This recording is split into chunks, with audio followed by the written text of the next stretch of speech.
All right, let's get on with this. Let's get on with this. The question I want to ask you though is, how Chinese are we right now? How Chinese is Europe really? Because you hear people saying that we look at China and we should not become like China, and we're becoming like China with the AI, with the surveillance, and with the cameras everywhere. Everywhere you drive through the streets of Europe, you see Chinese style cameras standing around monitoring everyone. So how Chinese are we getting? How Chinese is Europe? How much is this digital surveillance really going on in Europe right now? The question I want to ask today is, how Chinese is Europe today, right now? How Chinese, how much like China are we today? Honestly. Because we know in China, right? China is a country known for being a communist dictatorship. They're honest about this. They are a communist dictatorship. There is no freedom in China. Citizens do not have any freedom to choose, do not have any freedom to do anything the government doesn't want to, and to make sure that the Chinese citizens are constantly doing whatever the Communist Party of China tells them to. They are being monitored with cameras. Their social media is monitored. Everything that they do is monitored, tracked, traced. Everything that you could possibly do as a person in China ends up in a database somewhere, which is being monitored and tracked and followed up by the Chinese government. And people say, we should not do that in Europe. We should not do this in the West, because the West is supposed to be free, right? We're supposed to be free in the West. We're supposed to be free in Europe. So we say that we should not be like China. We should not follow our citizens from point A to point B, and just follow everything that they do and track everything that they do, and just have a government which knows everything and knows what you're doing and can tell you what you're supposed to do. We should not do this, and people in Europe say that we should not do this. But yet at the same time, people say we should not go to China. We should not become China. But you know what? I think that we are already there. We are China right now, to be honest. If you see what's really going on in Europe right now, we can say that we are China, as much as China is. Honestly, it's just that Europe is less open about it. Less open about it than the Chinese are. The Chinese Communist Party, hey, they say, yeah, we are communist, right? You know that when you step over the border into China, you know that your life does no longer belong to you. It belongs to the state. But here in Europe, we say, yeah, we're a free country. We are free, and you can do what you like, basically within reasonable limits, within the law. As long as you stick to the law, you'll be fine. You can do whatever the hell you like. But in reality, is this really true or not? Well, it's not. In reality, Europe is a lot more China-fied. It's a lot more like China than we are willing to admit. And I have reason to say this. I have reason to say this because I'm not making this up, right? I mean, if you drive through the streets of Europe, any European country, doesn't matter where, to be honest, whether it's Poland or Bulgaria or Belgium or France, especially France, then you see these cameras standing everywhere. You see security cameras everywhere, and not just the old-fashioned like traffic camera, the little grey boxes or whatever, or the CCTV cameras. No, you see different kind of cameras. You see poles standing next to the road, which are filled with different kinds of cameras. You got the old-fashioned kind of cameras, which look like cameras. Then you got the bulbous cameras, which see everything all the time, like the panopticon cameras, which see everything all the time with a little black bulb, like grey housing. And then you also have now the flat screens, which look like our telescreens or something, like straight out of 1984. I don't know what the hell these do. Some sort of facial scanning recognition, I don't know. But you see different kinds of cameras that seem to be rolled in straight out of China. And I do say straight out of China. And we know that they're rolled in straight out of China. How do we know this? Because even in the European Parliament, they installed cameras and heat sensors from China. But that's the point. We see these things everywhere, and it's getting worse and worse and worse. And we see that fundamental, basic civil rights are on the back burner in Europe. They are on the back burner. Nobody who is actually in power in Europe seems to give a damn about fundamental, basic civil rights, such as your life is your own. You have a freedom to choose. You can say whatever the hell you like, basically, because we have a freedom of expression. We have the freedom to have your own opinion. You have the freedom to have your own dissenting opinion. And that is a valuable right. That is a valuable right that's worth fighting for. Absolutely, it's worth fighting for. Because as soon as you lose the right to have a different opinion, then you do not no longer live in a free society. You no longer live in a functional democracy. You no longer live in a country where you actually want to live. At that point, you live in China. You live in Oceania. You live in 1984. That's where you live at that point. But hey, the politicians don't see this. The politicians clearly don't see this. Or maybe they do see this, but they just don't give a damn. I mean, that's a possibility, and I somehow suspect that that's a possibility. They just don't give a damn because they are so wrapped up in themselves. They are so technocratic. They are so wrapped up in their technocratic fantasies that they just think that everything that they're doing is all right. Or maybe, who knows, maybe they're actually being paid by the WF to do all these things. Who knows? Is it a possibility? Well, yeah. I mean, the WF did say that they've infiltrated governments on all levels and so on and so forth. So, you know, I'm not saying that they have. I'm not saying that this is the only possible answer to this conundrum why Europe's politicians are now so gung-ho against freedom of speech, so gung-ho against the freedom to have your own opinion.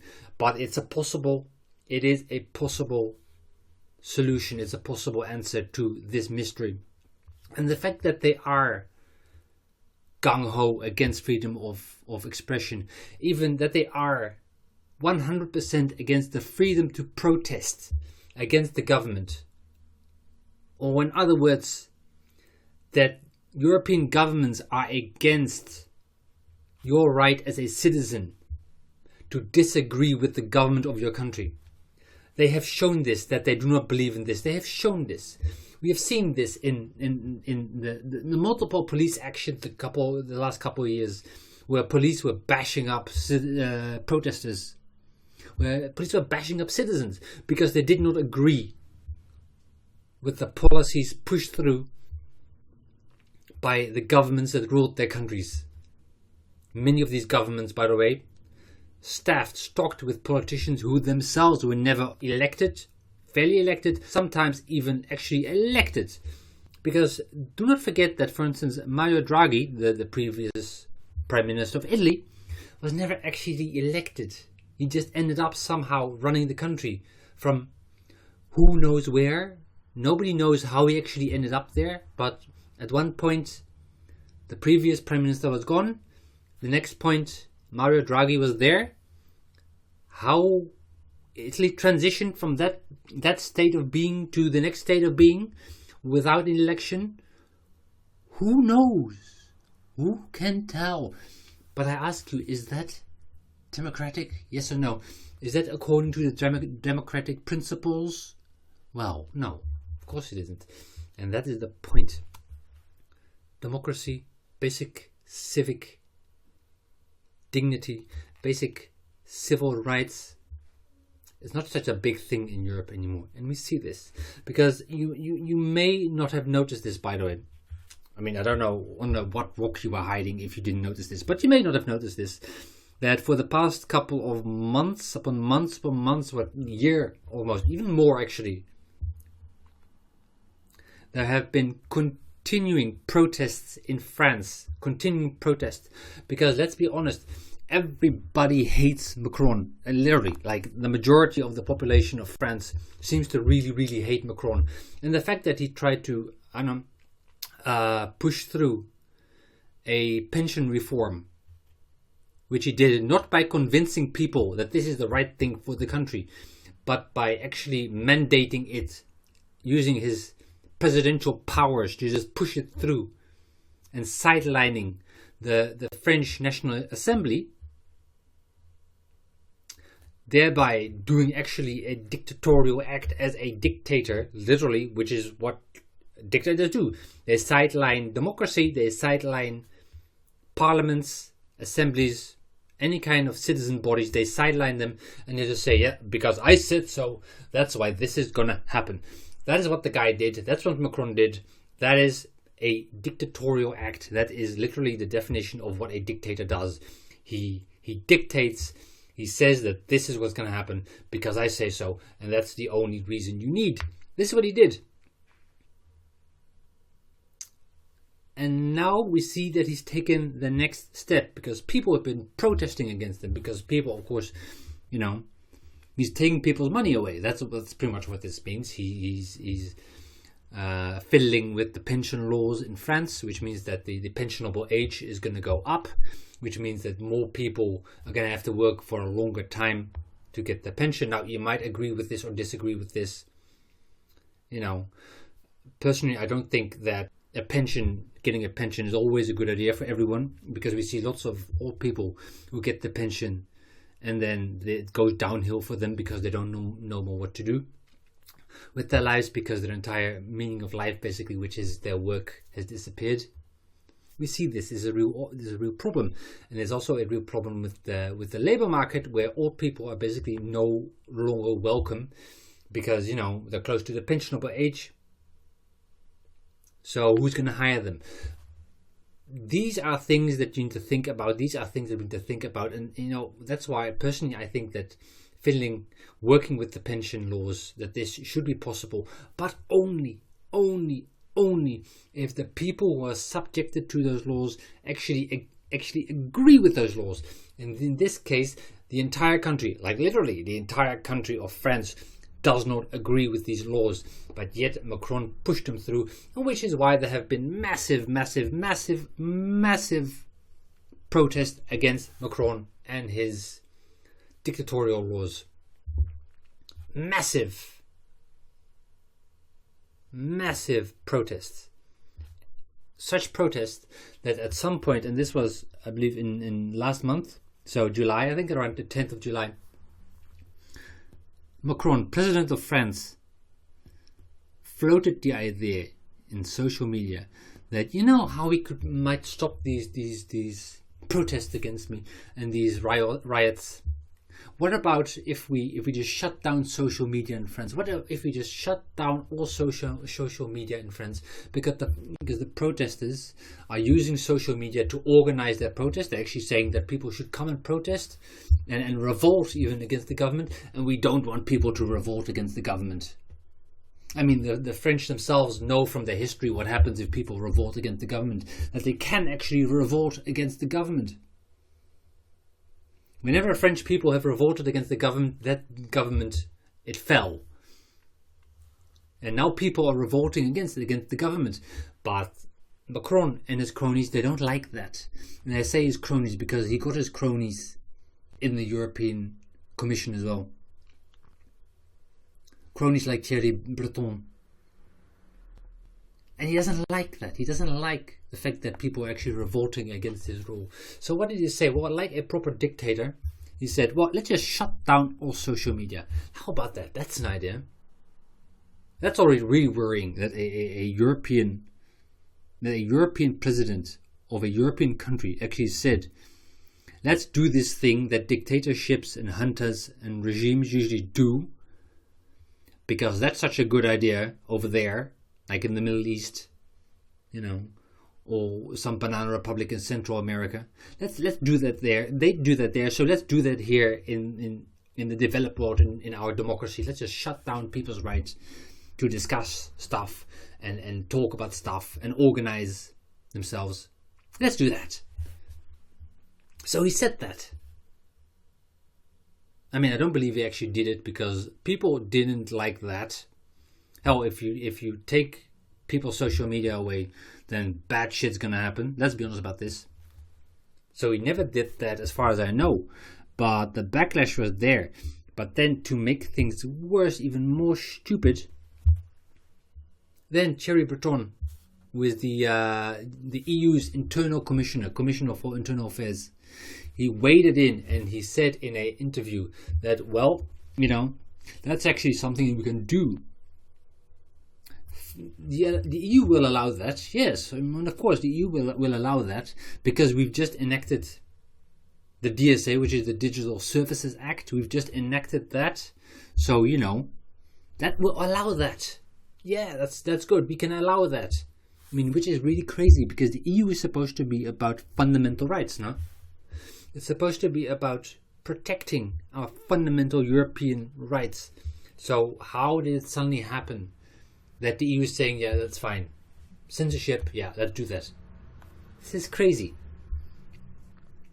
In fact, what he said though was, this is what he said. For full enclosure, right? For transparency's sake, I'll just read you what he actually said. So what Thierry Breton said, Commissioner for Internal Affairs of the European Commission, he said this: when there is hateful content that calls, for example, for revolt, that also calls for killing and burning of cars, they will be required to delete the content immediately. And they, in this case, by the way, being the social media platforms. Now, this strikes me as a very, very worrisome thing to have been said by a European politician, a European policymaker. To begin with, the fact that he equates hateful content with revolt, with killing and burning of cars, as if that's the same thing, right? Of course, killing and burning, or killing, is not a good thing. And there's plenty of legislation in Europe right now that says that if you go online and you call for somebody to be killed, that's not okay, and you can be persecuted for that, or prosecuted for that. You can be prosecuted for that, and yeah, fine. There is, even to freedom of speech, there are decency limits of decency. Where you don't go online and say that people should be outright murdered. Sure, fine. You can defend that. You can argue that, but you can defend that. Personally, I think that we need to interpret freedom of speech really, really broadly. We need to interpret freedom of speech incredibly broadly, more broadly than is currently the case in Europe. It is too easy right now to send people to jail for something they said online. And with people like this, Thierry Breton, who say these things, there's no mystery why it's so easy to send people to jail for an opinion. Because he equates hateful content that calls for a revolt, that calls for killing and burning of cars, with each other. He says that that's pretty much the same thing. And it's not, because a revolt is not the same thing as killing and burning of cars. No. Revolt can basically is saying that we don't want this government, let's get rid of it, which is a legitimate standpoint. Many, many times in European history we've had revolts, and thank goodness for that.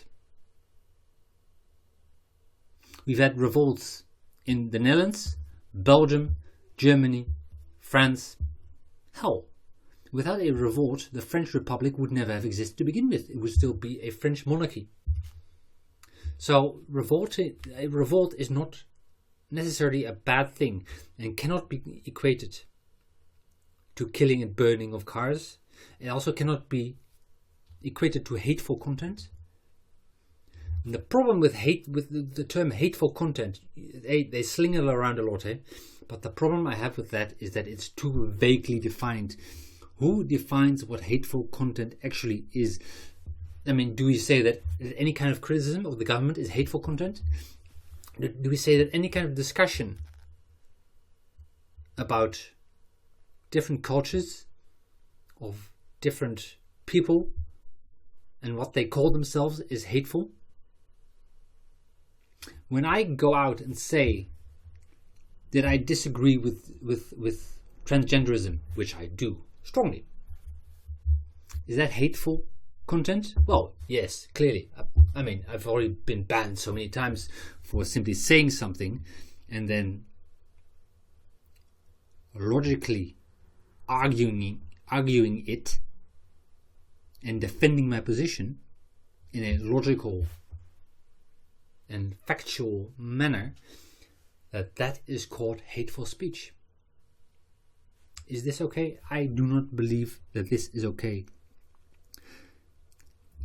But the problem is that this is all being made possible through the DSA, the Digital Service Act, which is a new piece of European legislation, which is, by the way, is going to be enacted. Well, it's already been enacted, but it's going to be effective from August the 25th of 2023. And I believe that this Digital Service Act is a huge, huge problem. It's worrying. It's really, really worrying how they are implementing this, because the problem with this is, though, the whole point of the Digital Service Act was in the first place to bring big American social media platforms to heel, to bring them to heel, to make them follow some kind of rules, to stop censorship, to actually stop censorship online. But instead, we see that this has been turned around. Something that was actually a good idea to begin with has been turned around 180 degrees. So it's doing exactly what it's not designed for, exactly what it wasn't supposed to be doing in the first place. Because what does this do? Let me just explain a bit about the Digital Services Act. The Digital Services Act requires social media platforms, and these are the 19 biggest platforms in Europe right now by terms of users. The 19 biggest platforms, and then we're talking about platforms like Twitter, of course, Facebook. I'm not going to call it X because that's a stupid name. That is a stupid name. I'm also not going to call it Meta because that's also a stupid name. So, no. Twitter, Facebook, but also other platforms that you didn't think were platforms, like Zalando, which sells fashion, Spotify, which basically sells music, music sharing platform. All these kinds of platforms are going to be forced to comply with the Digital Services Act. And how does the Digital Services Act work? Well, very simple. The Digital Services Act works by taking the biggest platforms in Europe and calling them, saying that you are now gatekeepers of information.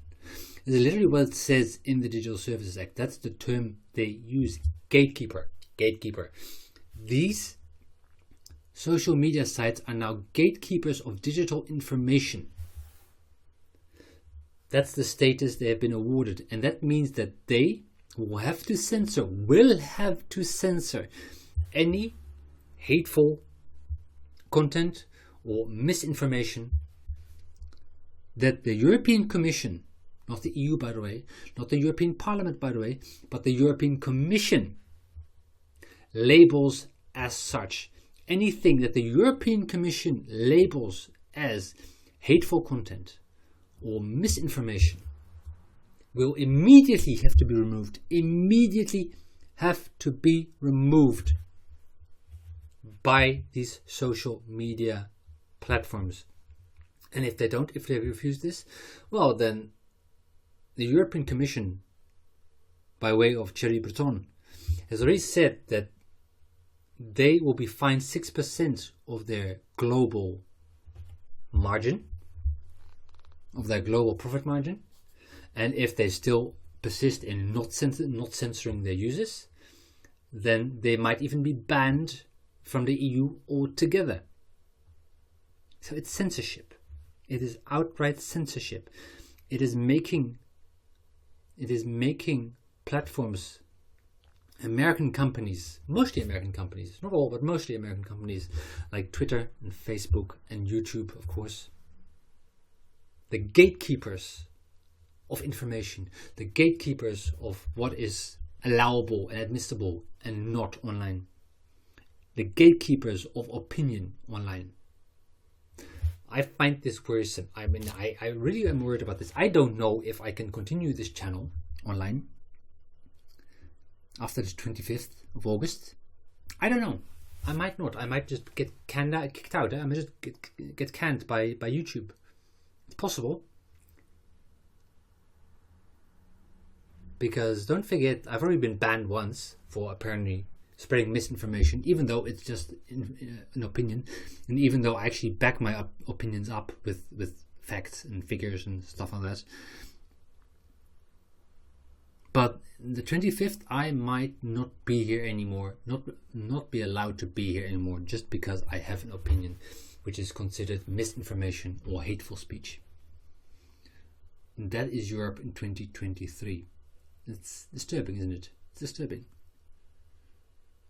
It is disturbing because Mr. Breton, he actually said in that interview that we have teams that can intervene immediately if these social media sites do not comply with the DSA.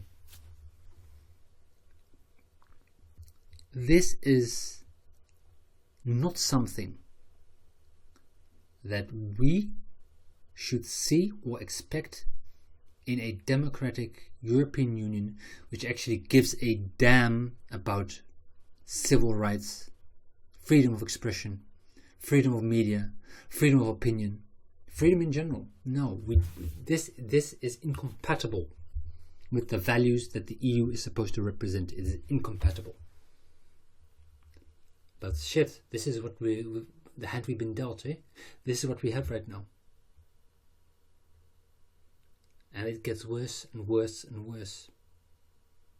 It doesn't get worse. Actually, it does get worse, because don't forget, next year, 2024, there's the Paris Olympics. This is batshit crazy. The Paris Olympics.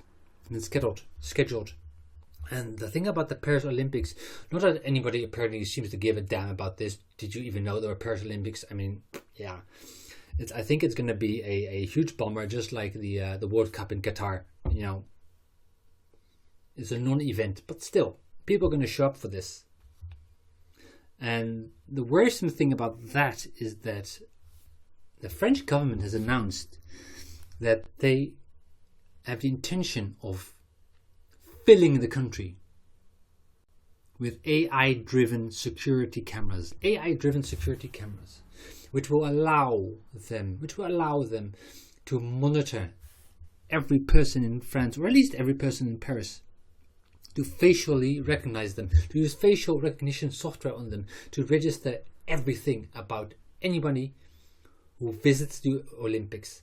And the best thing for these people, the best thing for the camera salesman, I guess, the best thing for the government of France, who does not believe in freedom or civil rights, is that they will only need 8 technicians to monitor millions of people. 8, because it's all AI driven. It's all driven by a computer filter, a computer program, which will allow a small team of people to monitor everyone who goes to the Olympics. And the worst thing is that at no point did the French government think that, shit, isn't this going a bit too far? Isn't it?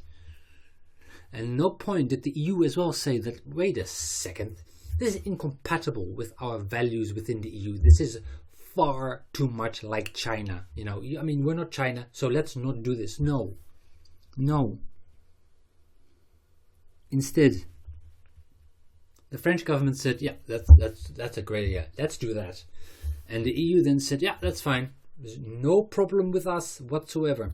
I mean, even GDPR, which basically says that nobody can take your picture unless you give written permission or express permission, is not allowed to get in the way. Nope, none of it.